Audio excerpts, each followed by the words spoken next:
I cannot proceed without a special greeting, of course, to the former First Lady Imelda Romualdez Marcos.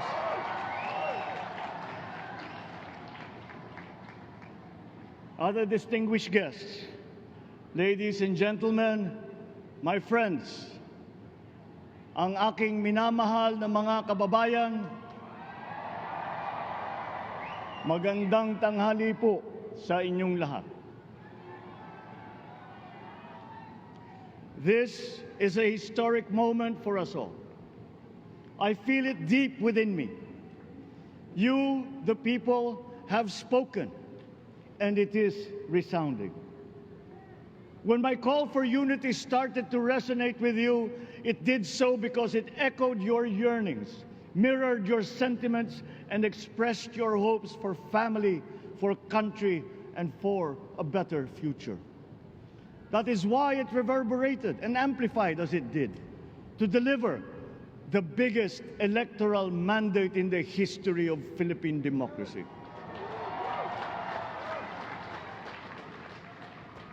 By your vote, you rejected the politics of division. I offended none of my rivals in this campaign. I listened instead to what they were saying. And I saw little incompatibility with my own ideas about jobs, fair wages, personal safety, and national strength, and ending want in a land of plenty. I believe that if we but focus on the work at hand and the work that will come to hand, we will go very far under my watch. You believe that too. At pinakinggan ko ang tinig ninyo na ang sinisigaw ay pagkakaisa, pagkakaisa, pagkakaisa. We will go farther together than against each other, pushing forward, not pulling each other back, out of fear, out of a misplaced sense of weakness. But we are the furthest from weak. The Filipino diaspora flourishes even in the most inhospitable climes, where they are valued for their quality. The changes we seek will benefit all and will shortchange no one. I was not the instrument of change.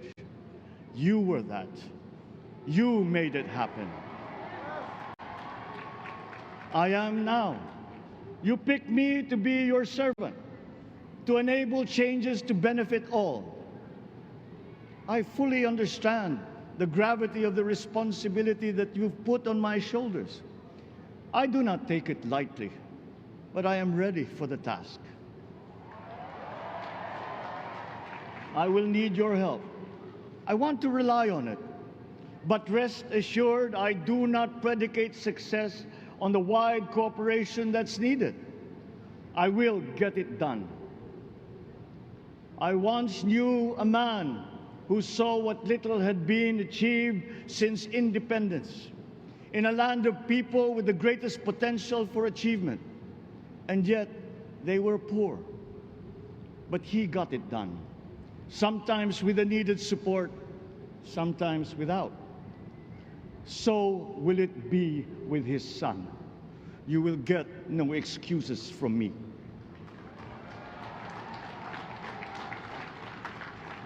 I am here not to talk about the past. I am here to tell you about our future. A future of sufficiency, even plenty, of readily available ways and means to get done what needs doing, by you, by me. We do not look back, but ahead, up the road that we must take to a place better than the one we lost in the pandemic. Gains made and lost, opportunities missed, well-laid plans superseded by the pandemic. Indeed, ours was the fastest growing economy in ASEAN by ways now outdated. We shall be again by a radical change in the way the world must now work to recover what we have lost in that fire and move on from there. We face prospects of the spread of the war abroad, of which we are totally blameless. We seek friendship with all. But countries like ours will bear the brunt of it. And if the great powers draw the wrong lessons from the ongoing tragedy in Ukraine, the same dark prospect of conflict will spread to our part of the world. Yet, there is more out there.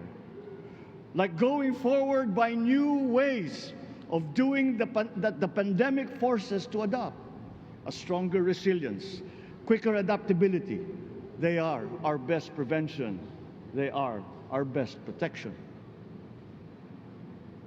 Quiet reflection in a rough and tumble campaign of a breadth and intensity never experienced revealed some of them, such as the willingness to listen despite the noise, the hesitation to quarrel over differences, and to never, ever give up hope of reconciliation. These gave me the peace to ponder deeper. There are hints of a road not taken that could get us out of here quicker to something better, something less fragile. There is also what you, the people, did to cope, but this time empowered by new techniques and more resources.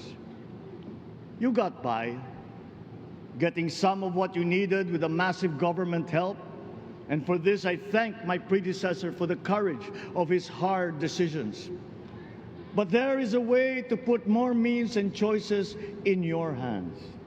I trust the Filipino. Imagine how much more you'd achieve if government backstops instead of dictating your decisions.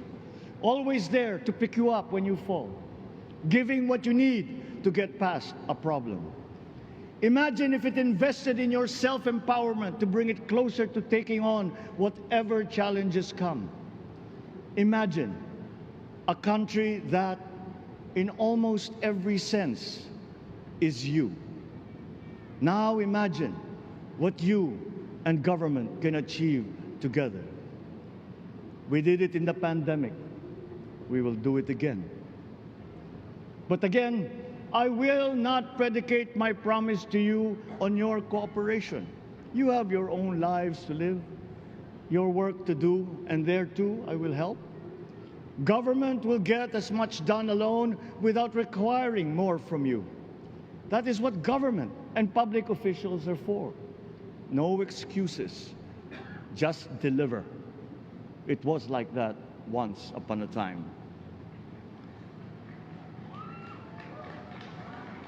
I did not talk much in this campaign. I did not bother to think of rebutting my rivals.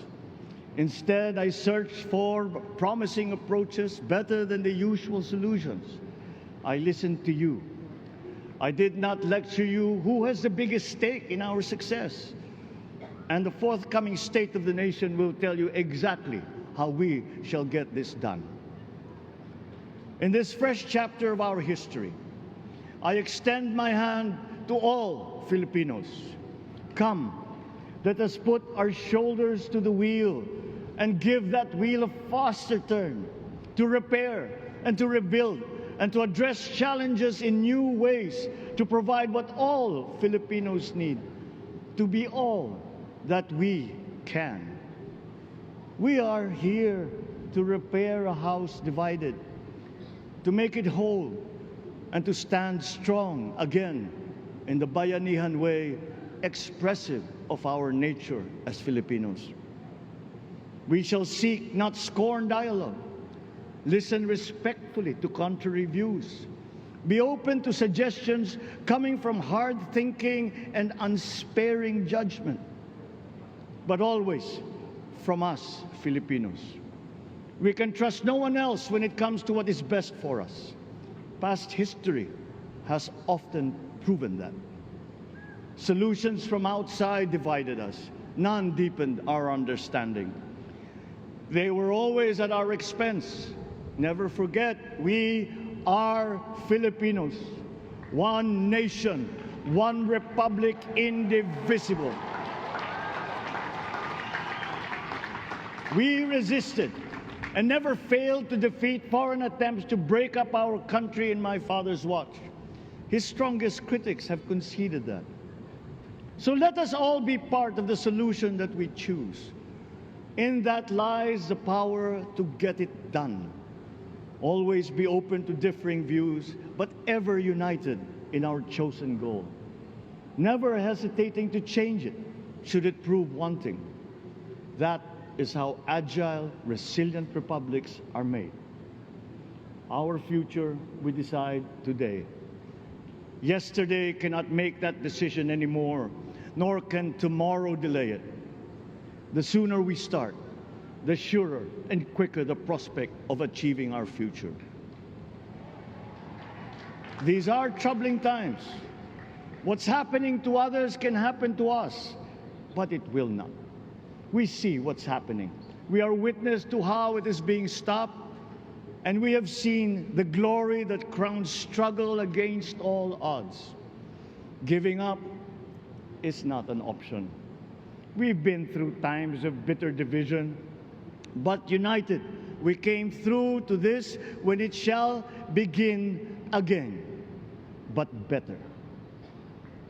The campaigns I've run have taken me here where I stand today. I listened to you, and this is what I have heard. We all want peace in our land. You and your children want a good chance at a better life in a safer, more prosperous country. All that is within reach of a hard-working, warm, and giving race. Your dreams are mine. Pangarap nyo ay pangarap ko. How can we make them come true? How can we do it together? But I will take it as far as anyone with the same faith and commitment can, as if it depended entirely on himself. Sa pangarap na maging mapayapa ang ating bansa, ang pangarap nyo ay pangarap ko. Sa pangarap na maging maunlad ang ating bansa, ang pangarap nyo ay pangarap ko. At sa pangarap na maging mas masinang ang kinabukasan natin at ng ating mga anak, ang pangarap nyo ay pangarap ko.